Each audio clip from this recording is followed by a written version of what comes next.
सोचिए, अगर आपको एक ऐसी नौकरी मिले जिसमें सिर्फ एक बूढ़े आदमी की देखभाल करनी हो, रहने के लिए करोड़ों की हवेली, शानदार कमरा और मोटी सैलरी, लेकिन कुछ दिनों बाद आपको पता चले कि इस घर के दरवाजों के पीछे ऐसा रहस्य छिपा है जो आपकी पूरी जिंदगी बर्बाद कर सकता है। तो कहानी की शुरुआत होती है कैरोलिन एलिस से, जो न्यू ऑर्लिन्स के एक अस्पताल में नर्स का काम करती है। कैरोलिन अंधविश्वास, जादू टोना और भूत प्रेत जैसी बातों पर बिल्कुल भरोसा नहीं करती, लेकिन अस्पताल में रोज बुजुर्गों को अकेले मरते देखकर वह अंदर से टूट चुकी थी। एक दिन उसे अखबार में एक अजीब विज्ञापन दिखाई देता है। शहर से दूर दलदलों के बीच बनी एक पुरानी हवेली में एक लकवाग्रस्त बूढ़े आदमी की देखभाल के लिए केयर टेकर की जरूरत थी और इसके बदले बहुत अच्छी सैलरी दी जा रही थी। कैरोलिन बिना देर किए नौकरी के लिए तैयार हो जाती है, लेकिन उसे बिल्कुल अंदाजा नहीं था कि जिस हवेली में वह कदम रखने जा रही है वहाँ सिर्फ एक बीमार इंसान नहीं बल्कि कई साल पुराना एक खौफनाक रहस्य उसका इंतजार कर रहा था। अगली ही सुबह कैरोलिन अपनी कार लेकर उस एड्रेस पर निकल पड़ती है। रास्ता जितना आगे बढ़ता है, माहौल उतना ही सुनसान और खौफनाक होता चला जाता है। हर तरफ घने जंगल, मटमैला पानी और पेड़ों पर लटकती हुई अजीब सी बेलें दिखाई देती हैं। यह जगह शहर से पूरी तरह से कटी हुई है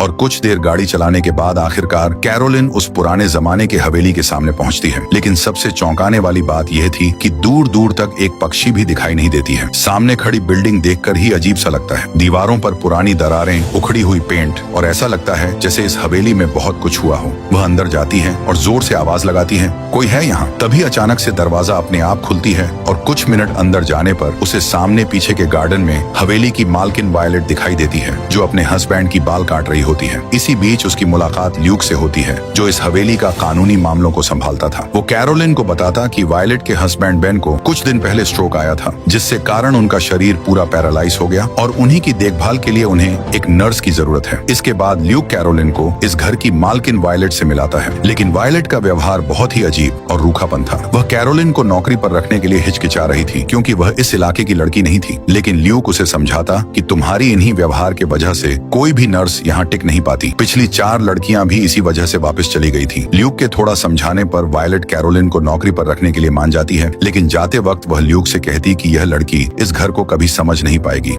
उसके जाने के बाद कैरोलिन ल्यूक से पूछती, मैं इस घर को समझ नहीं पाऊंगी, इस बात का क्या मतलब था? इस पर ल्यूक उसे समझाता है कि दरअसल बेन के बीमार होने के वजह से वायलेट बहुत परेशान है, इसलिए वह ऐसी बातें करती रहती है, लेकिन इसका तुम टेंशन मत लो, तुम्हें अपना सैलरी वक्त पर मिलता रहेगा। इसके बाद अगली सुबह कैरोलिन शहर से अपना सारा सामान लेकर हवेली के लिए निकल जाती है। रास्ते में उसे एक पेट्रोल पंप दिखाई देता है और जब वह पेट्रोल भरने के बाद पैसे देने के लिए दुकान की तरफ गई तो उसकी नजर नीचे जमीन पर गई। दरवाजे के ठीक नीचे लाल रंग की ईंटों का पाउडर से एक सीधी लाइन खींचा गया था। कैरोलिन के लिए यह अजीब था, लेकिन फिर भी वह उसे अनदेखा करके अंदर चली जाती है। अंदर का नजारा देखकर कैरोलिन की रूह कांप गई, क्योंकि दुकान के अंदर हड्डियां के ताबीज, मगरमच्छ के सूखे सिर और छत से अजीब जानवरों की हड्डियां झूल रही थी। यह देखकर ऐसा लग रहा था कि यह दुकान कोई साधारण दुकान नहीं बल्कि काले जादू की दुकान थी। कैरोलिन आवाज लगाती है कि कोई है यहाँ, लेकिन कोई जवाब नहीं आता। तभी दुकान के पीछे बने एक छोटे से अंधेरे कमरे से अजीब सी भाषा के मंत्र और एक बच्चे के रोने की धीमी आवाज आती है। कैरोलिन उत्सुकता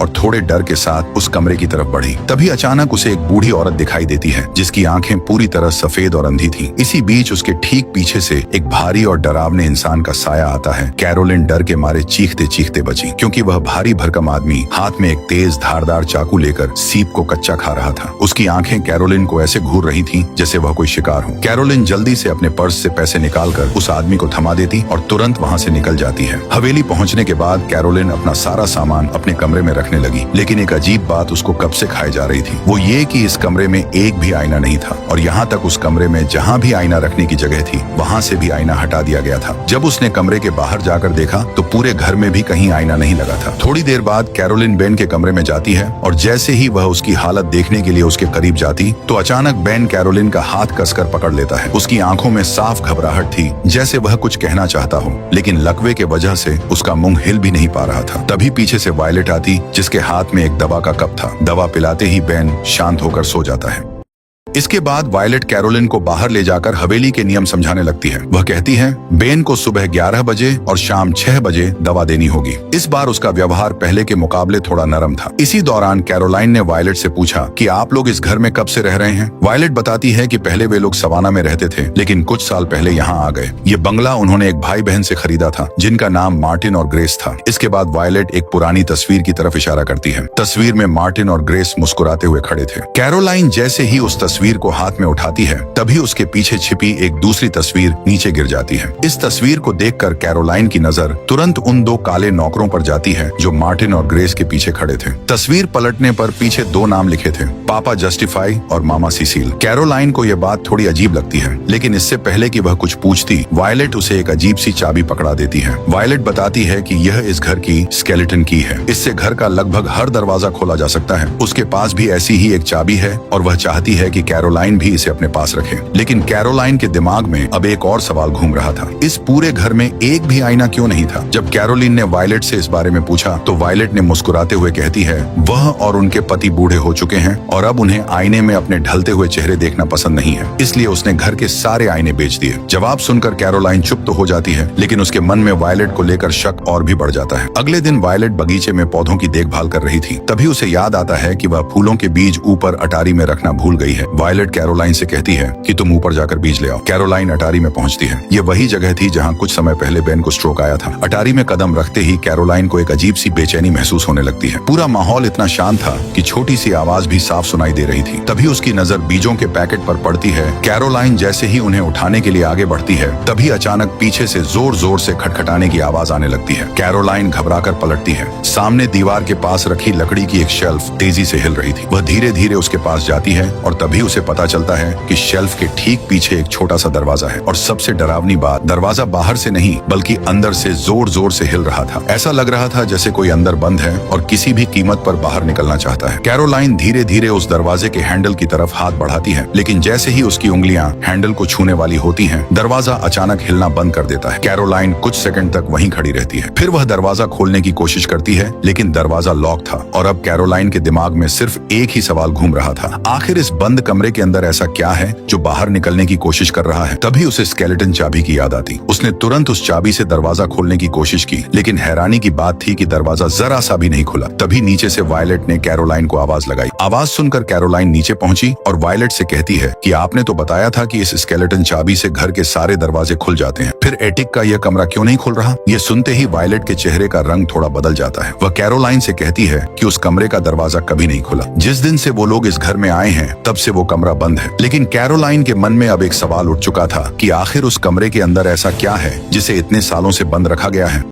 उसी रात बाहर तेज बारिश हो रही थी और कैरोलाइन गहरी नींद में सो रही थी। तभी अचानक ऊपर से किसी भारी चीज के गिरने की जोरदार आवाज आती है। आवाज सुनते ही कैरोलाइन की नींद खुल जाती है। उसे तुरंत ख्याल आता है कि ऊपर बेन और वायलेट का कमरा है। कहीं बेन बिस्तर से गिर तो नहीं गया? कैरोलाइन बिना समय गंवाए बेन के कमरे की तरफ भागती है, लेकिन कमरे के अंदर पहुंचते ही उसके होश उड़ जाते हैं क्योंकि बेन अपने बिस्तर पर था ही नहीं। कैरोलाइन घबराकर पूरे कमरे में उसे ढूंढने लगती है। तभी उसकी नजर खिड़की के बाहर जाती है और वहां का नजारा देखकर वह हैरान रह जाती है। बेन तेज बारिश के बीच खिड़की से बाहर निकलकर शेड पर पहुंच चुका था और अपनी पूरी ताकत लगाकर वहां से नीचे जाने की कोशिश कर रहा था। कैरोलाइन उसे रोकने के लिए आगे बढ़ती, लेकिन तब तक बहुत देर हो चुकी थी। अचानक बेन का संतुलन बिगड़ता है और वह सीधे जमीन पर जा गिरता है। कैरोलाइन दौड़ती हुई नीचे पहुंचती है और बेन को संभालने लगती है। उसका चेहरा डर से सफेद पड़ चुका था। तभी वायलेट भी वहां पहुंच जाती है और घबराकर कैरोलाइन से कहती है कि जल्दी से बेन की व्हील चेयर लेकर आओ। कैरोलाइन तुरंत ऊपर बेन के कमरे में जाती है, लेकिन तभी उसकी नजर जमीन पर पड़े एक टूटे हुए गमले पर पड़ती है। गमले के पास एक बेड की चादर पड़ी थी और उस पर मिट्टी से कुछ लिखा हुआ था। कैरोलाइन चादर उठाकर ध्यान से देखती है और उस पर लिखे शब्द देखकर उसके होश उड़ जाते हैं। उस पर लिखा था हेल्प मी। अब कैरोलाइन को यकीन हो जाता है कि बेन उसे किसी तरह कुछ बताने की कोशिश कर रहा है। वह उस चादर को चुपचाप उठाकर अपने कमरे में छुपा देती है और फिर बेन को लेने के लिए नीचे भाग जाती है। लेकिन जैसे ही कैरोलाइन बेन के पास पहुंचती है, बेन उसका हाथ फिर से कसकर पकड़ लेता है और अब भी उसकी आंखों में वही डर था जो पहले था, लेकिन लकवे की वजह से वह बोल नहीं पाता है। अब कैरोलाइन को समझ आने लगता है कि इस घर में जो कुछ दिखाई दे रहा है उसके पीछे जरूर कोई बड़ा राज छिपा है और शायद वायलेट उसी राज को उससे छुपा रही है। अगली सुबह ल्यूक प्रॉपर्टी के काम से हवेली पर आता है। कैरोलाइन उसे पिछली रात की पूरी घटना बताती है और फिर उसे अपने कमरे में ले जाकर बताती है कि बेन उससे कुछ कहने की कोशिश कर रहा था और उसने चादर पर एक मैसेज भी लिखा था। लेकिन जैसे ही कैरोलाइन चादर खोलकर ल्यूक को दिखाती है, उसके पैरों तले जमीन खिसक जाती है, क्योंकि जिस चादर पर रात में साफ साफ हेल्प मी लिखा हुआ था, अब उस पर एक भी शब्द नहीं था। चादर पूरी तरह साफ थी। कैरोलाइन समझ नहीं पाती कि आखिर रातों रात उस पर लिखा मैसेज गायब कैसे हो गया। तभी वायलेट ल्यूक को बुलाने के लिए वहां आ जाती थी, जिस वजह से ल्यूक को वहां से जाना पड़ा। लेकिन जाते जाते वह कैरोलाइन को अपना विजिटिंग कार्ड दिया और कहा कि अगर उसे कोई जरूरत पड़े तो उसे कॉल कर सकती है। अब कैरोलाइन के दिमाग में बेन को लेकर कई सवाल घूम रहे थे। उसे लगने लगा था कि इन सवालों का जवाब शायद एटिक के उस बंद कमरे में छिपा है, खासकर इसलिए क्योंकि बेन को स्ट्रोक भी उसी कमरे के आसपास आया था। अगले दिन मौका देखकर कैरोलाइन चुपचाप एटिक में पहुंच गई। उसने शेल्फ के पीछे बने गुप्त दरवाजे के ताले में हेयर पिन डालकर उसे खोलने की कोशिश की, लेकिन तभी उसे ताले के होल के अंदर कुछ फंसा हुआ महसूस हुआ। कैरोलाइन जल्दी से पिन की मदद से उस चीज को बाहर निकाला और पता चला कि वह चीज किसी दूसरी चाबी का टूटा हुआ हिस्सा था, जो किसी ने ताले के अंदर जानबूझकर उसे फंसाया था। इसके बाद कैरोलाइन तुरंत अपनी चाबी लगा दरवाजा खोलने की कोशिश की और इस बार दरवाजा आसानी से खुल गया। लेकिन अंदर कदम रखते ही कैरोलाइन के होश उड़ जाते, क्योंकि पूरा कमरा किसी भयानक काले जादू की गंध और खौफ से भरा पड़ा था। चारों तरफ अजीबोगरीब जड़ी बूटियां, जानवरों की कटी फटी हड्डियां, पिघली हुई मोमबत्तियां,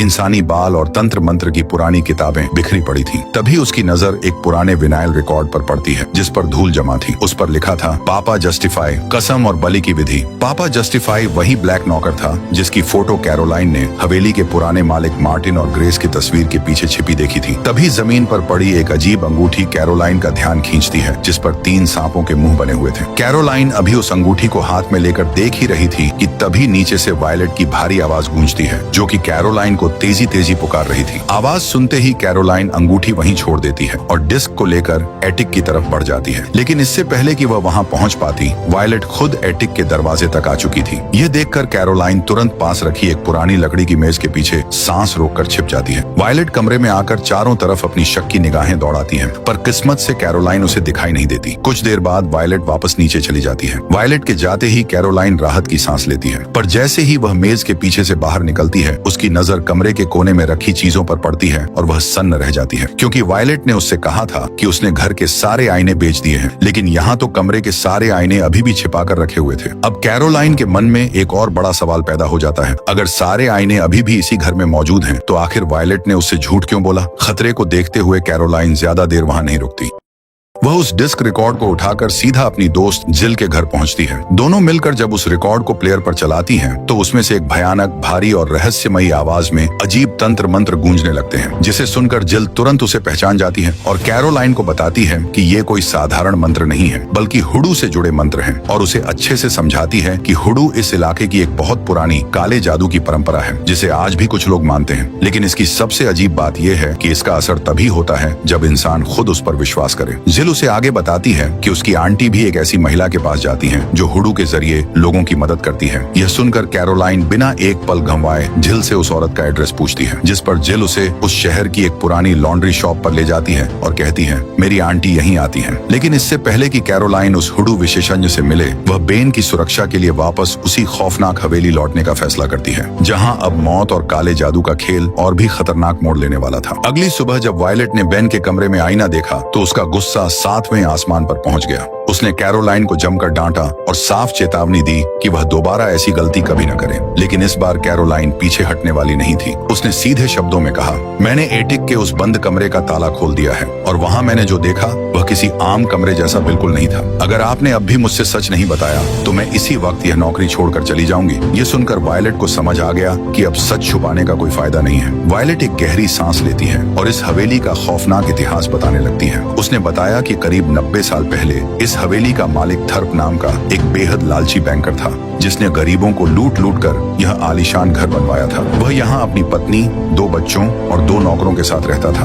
उन नौकरों के नाम पापा जस्टिफाई और मामा सीसेल थे, जो उसी एटिक वाले कमरे में रहते थे। वे सिर्फ नौकर नहीं थे, बल्कि हुडू के माहिर खिलाड़ी थे और अपनी इस ताकत से लोगों की भलाई करते थे। लेकिन थर्प को उनकी इस असली ताकत का अंदाजा नहीं था। फिर एक रात थर्प ने हवेली में एक आलीशान पार्टी रखी, जहाँ शहर के बड़े बड़े नेता और अमीर लोग शराब और संगीत में डूबे हुए थे। तभी थर्प की पत्नी को अचानक एहसास हुआ कि उसके दोनों बच्चे काफी देर से गायब हैं। सभी लोग बच्चों को ढूंढने लगे और ढूंढते ढूंढते जब वे एटिक के कमरे में पहुंचे, तो वहां का नजारा देखकर सब सन्न रह गए। जस्टिफाई और सीसेल उन बच्चों के साथ कोई तंत्र साधना कर रहे थे। ये देखते ही शराब के नशे में धुत थर्प और उसके मेहमान गुस्से से पागल हो गए। बच्चों ने उन्हें रोकने और समझाने की बहुत कोशिश की कि उन्होंने ही जादू देखने की जिद की थी, लेकिन किसी ने उनकी एक न सुनी। गुस्से में अंधी भीड़ ने जस्टिफाई और सीसेल को फांसी पर लटकाया और उन्हें जिंदा जला दिया। लेकिन असली खौफनाक खेल तो इसके बाद शुरू हुआ। कुछ ही दिनों बाद थर्प ने अपनी पत्नी का कत्ल कर दिया और खुद भी सुसाइड कर लिया। उस दर्दनाक हादसे में सिर्फ उसके दोनों बच्चे जिंदा बचे, जो कई सालों तक उसी हवेली में रहे जब तक कि उन्होंने इसे बेच नहीं दिया।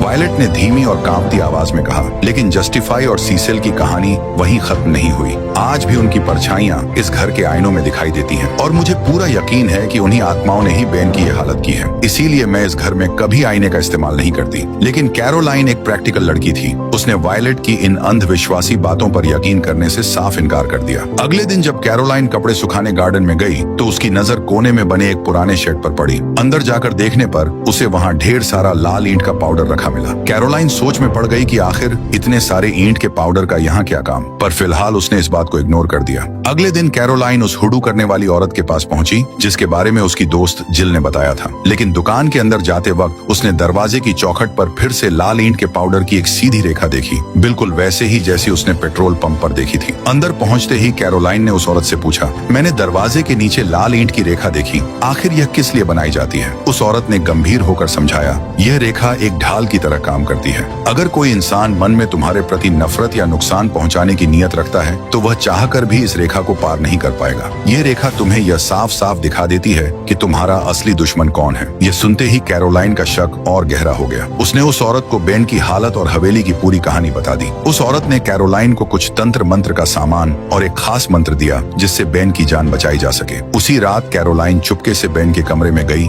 और उसके ऊपर वह मंत्र फूंकने लगी। तभी अचानक बेन के गले से एक घुटती हुई गिड़गिड़ाती आवाज निकली, कैरोलाइन प्लीज मुझे इस घर से बाहर ले चलो। इससे पहले कि कैरोलाइन कुछ समझ पाती, बाहर से वायलेट जोर जोर से दरवाजा पीटने लगी। कैरोलाइन ने दरवाजा नहीं खोला और तुरंत बेन से पूछा, उस दिन एटिक में आपके साथ क्या हुआ था? आपको किससे खतरा है? बेन ने कांपते हाथों से सामने की तरफ इशारा किया। कैरोलाइन ने जैसे ही मुड़कर देखा, सामने वायलेट खड़ी थी जो अपनी स्केलेटन की चाबी से दरवाजा खोलकर अंदर आ चुकी थी। उस एक पल में कैरोलाइन के रोंगटे खड़े हो गए। उसे समझ आ चुका था कि बेन को किसी जस्टिफाई या सिसिल की आत्मा से खतरा नहीं है, बल्कि असली खतरा इस औरत यानी खुद वायलेट से है। और इसीलिए बेन उस रात खिड़की से कूदकर शेड की तरफ भागने की कोशिश कर रहा था। वायलेट ने शकअबरी नजरों से कैरोलाइन से पूछा, तुम दरवाजा बंद करके बेन के साथ क्या कर रही थी? कैरोलाइन ने खुद को संभालते हुए तुरंत झूठ बोल दिया कि वह बेन को बस एक कहानी सुना रही थी। हालांकि वायलेट को उसकी बात पर जरा भी यकीन नहीं हुआ और उसने कैरोलाइन को तुरंत वहां से जाने को कह दिया। अब कैरोलाइन को सारी हकीकत की भनक लग चुकी थी। उसने अगले ही दिन वकील ल्यूक से मिलने का फैसला किया। हवेली से निकलने से पहले उसने एटिक में पड़ी उन अजीबोगरीब चीजों की तस्वीरें खींच ली थी जिसमें जादू टोने का सामान, पुराने रिकॉर्ड्स, मंत्रों की किताबें और पुतले शामिल थे। कैरोलाइन ने वे सारी तस्वीरें ल्यूक को दिखाईं और कहा, यह पूरा कमरा काले जादू से भरा पड़ा है। मुझे वायलेट पर पूरा शक है कि वह बेन को धीरे धीरे मार रही है। लेकिन ल्यूक एक व्यावहारिक वकील था। उसने कैरोलाइन की बातों को महज उसका वहम बताकर खारिज कर दिया।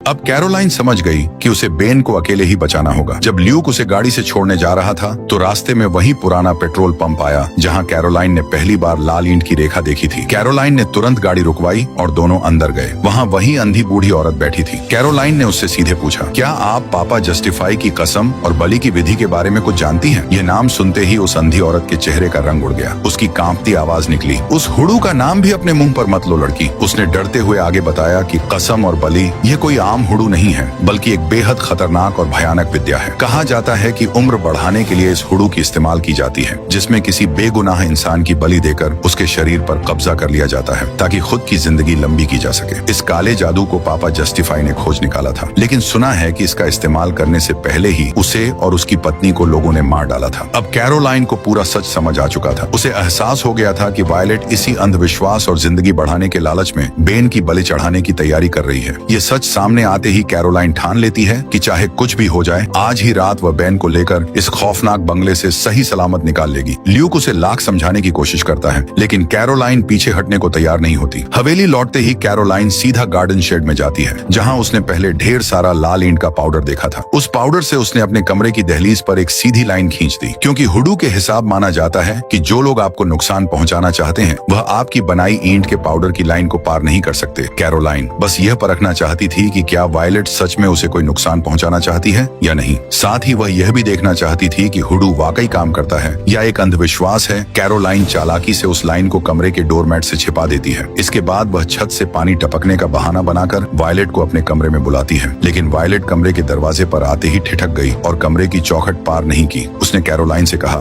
दरअसल मेरा खाना चूल्हे पर चढ़ा है, कहीं जल ना जाए, मैं बाद में यह देखती हूँ। इतना कहकर वो वहाँ से चली गई। ये देखकर कैरोलिन की आंखें फटी की फटी रह जाती, क्योंकि ईंट की लाइन के ढके होने के बावजूद भी वायलेट ने उसे महसूस कर लिया। इसका मतलब साफ था कि हुडू कोई अंधविश्वास नहीं बल्कि एक कड़वा सच है और वायलेट के दिल में कैरोलाइन के लिए भयानक दुश्मनी छिपी हुई थी। इसलिए अब बिना एक पल गंवाए कैरोलाइन बेन को यहाँ से निकालने का प्लान बनाती है। वह रात के खाने के समय चालाकी से वायलेट की चाय में नींद की गोलियां मिला देती है। जैसे ही वायलेट बेहोश होकर गिरती है, कैरोलाइन तुरंत बेन को व्हील चेयर पर बिठाती है और हवेली के मुख्य लोहे के गेट की तरफ भागती है, लेकिन वहाँ पहुंचकर उसके होश उड़ जाते हैं। गेट पर भारी जंजीरें और बड़ा सा ताला लटका हुआ था। कैरोलाइन अपनी कार से गेट को टक्कर मारकर तोड़ने की कोशिश करती है, लेकिन जोरदार एक्सीडेंट के कारण कार वहीं तबाह हो जाती है। इसी बीच वायलेट को होश आ जाता है और वह हाथ में बंदूक लिए कैरोलाइन को ढूंढने निकल पड़ती है। हालात बेकाबू होते देख कैरोलाइन बेन को बगीचे की घनी झाड़ियों के पीछे छिपा देती है और खुद एक छोटी नाव में बैठकर दलदल के रास्ते किसी तरह वकील ल्यूक मार्शल के ऑफिस पहुंचती है।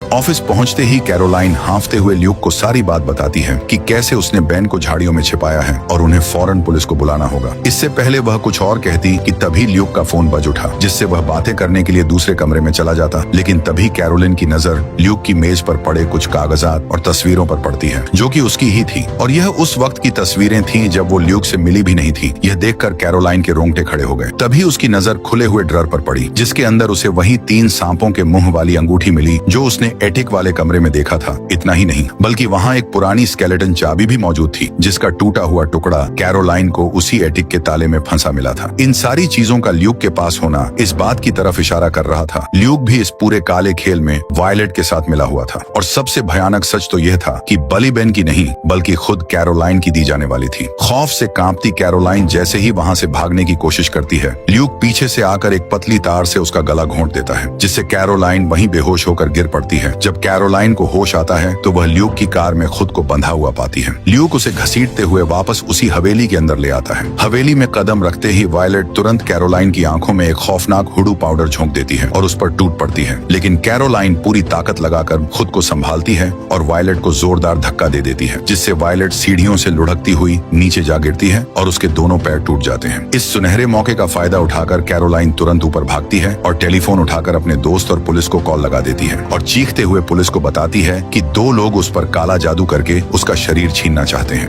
कॉल काटते ही वह सीधे उसी रहस्यमयी एटिक वाले कमरे की तरफ भागती है, लेकिन कमरे के अंदर कदम रखते ही कैरोलाइन के होश उड़ जाते हैं। पूरा कमरा दर्जनों जलती हुई मोमबत्तियों से रोशन था। वायलेट और ल्यूक ने आज ही रात कैरोलाइन की बलि देकर उसका शरीर छीनने की सारी तैयारियां पूरी कर रखी थी। तभी कैरोलिन को उस पन्ने का ख्याल आता है जो उसने वायलेट से छीना था। दरअसल उस पन्ने पर खुद को काले जादू से बचाने के लिए एक सुरक्षा घेरा बनाने का तरीका लिखा हुआ था। कैरोलिन बिना एक पल गंवाए जलती हुई मोमबत्तियों के बीचों बीच फर्श पर वह सुरक्षा घेरा बना देती है और उसके अंदर खड़ी होकर जोर जोर से मंत्र पढ़ने लगती है। कैरोलिन का मानना था कि जब तक वह इस घेरे के अंदर खड़ी है तब तक वायलेट का कोई भी काला जादू उस पर असर नहीं कर पाएगा। यह देखकर वायलेट जोर जोर से हंसने लगती है और कहती है, बेवकूफ लड़की, यह घेरा तुम्हारी सुरक्षा के लिए नहीं बल्कि तुम्हें कैद करने के लिए है। तुम्हें इस तंत्र में फंसाने की चाल मेरी ही थी। बेहोश होने से पहले मैंने जानबूझकर उस सुरक्षा चक्र को बनाने का नाटक किया था ताकि तुम्हें लगे कि यह खुद को बचाने का तरीका है और तुम खुद अपने हाथों से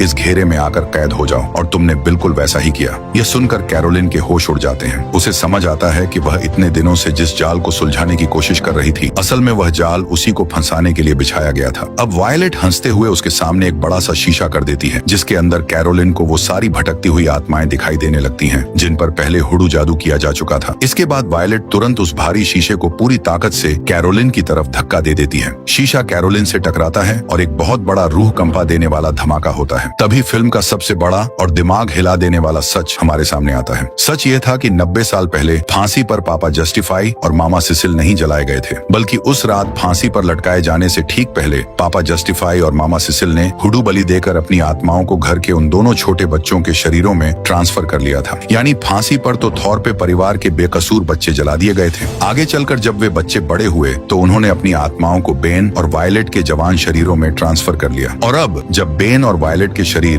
बूढ़े और लाचार हो चुके थे तो उन्हें दो नए और जवान शरीरों की तलाश थी। ल्यूक नाम का जो वकील शुरुआत से कैरोलिन की मदद कर रहा था, वह असल में कोई वकील था ही नहीं, बल्कि उसके शरीर के अंदर पापा जस्टिफाई की आत्मा थी। और आज मामा सिसिल ने कैरोलिन के खूबसूरत और जवान शरीर पर कब्जा कर लिया था। धमाके के बाद फर्श पर वायलेट और कैरोलिन दोनों बेसुध पड़ी हुई थी। अब कैरोलिन की आत्मा वायलेट के उस 80 साल के बूढ़े, जर्जर और लकवाग्रस्त शरीर में जा चुकी थी, जबकि मामा सिसिल की शैतानी आत्मा कैरोलिन के जवान और स्वस्थ शरीर में उठ खड़ी होती है। असली कैरोलिन, जो अब बूढ़ी वायलेट के शरीर में कैद हो चुकी थी, वह फर्श पर पड़ी पड़ी तड़प रही थी, लेकिन चाहकर भी कुछ बोल नहीं पा रही थी। तभी नए रूप में खड़ी मामा सिसिल कैरोलिन के पास जाती है और उसे जबरदस्ती वही लकवा पैदा करने वाली दवा पिला देती है जो वह पहले बेन को पिलाया करती थी। दवा पीते ही कैरोलिन का पूरा शरीर पूरी तरह से सुन्न हो जाता है और वह सिर्फ अपनी आंखें मटकाने के काबिल रह जाती है। अगली सुबह हवेली के बाहर एम्बुलेंस और पुलिस की गाड़ियां पहुंचती हैं। स्ट्रेचर पर दो लोगों को बाहर निकाला जा रहा था। एक था बेन, जिसके अंदर असली वकील ल्यूक की आत्मा कैद थी, और दूसरी थी बूढ़ी वायलेट, जिसके अंदर बेबस कैरोलिन की आत्मा फंसी हुई थी। वे दोनों लाचार होकर एक दूसरे को देख रहे थे, लेकिन सच बताने की हालत में नहीं थे। तभी कैरोलिन की दोस्त जिल वहां पहुंचती है। नया ल्यूक यानी पापा जस्टिफाई और नई कैरोलिन यानी मामा सिसिल बाहर खड़े होकर शातिर मुस्कान मुस्कुरा रहे थे। ल्यूक जिल के पास जाकर कहता है, बहुत दुख की बात है जिल, लेकिन जाने से पहले बेन और वायलेट अपनी वसीयत में ये पूरी हवेली और जायदाद कैरोलिन के नाम कर गए हैं। कैरोलिन के शरीर में मौजूद मामा सिसिल एक सिगरेट सुलगाती है और धुएं का छल्ला उड़ाते हुए